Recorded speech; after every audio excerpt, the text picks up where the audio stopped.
Now let us go ahead and build the WordPress app. An important point to note here is we will be able to log in only if all this setup process is completed successfully. Let me open the WordPress directory, and then in this file choose the wordpress.exe WordPress workspace file. Double click on it and then choose open.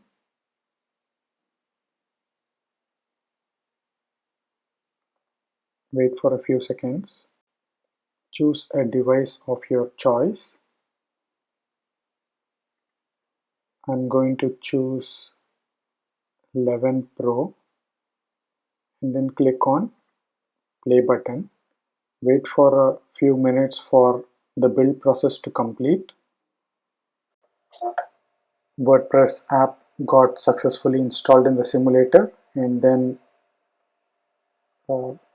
it is usable. One important thing which I wanted to point out is please follow the setup credentials part accordingly. There may be few minor modifications in these two steps, so pay attention to it and then follow the updated notes in WordPress iOS repo and then build the WordPress app.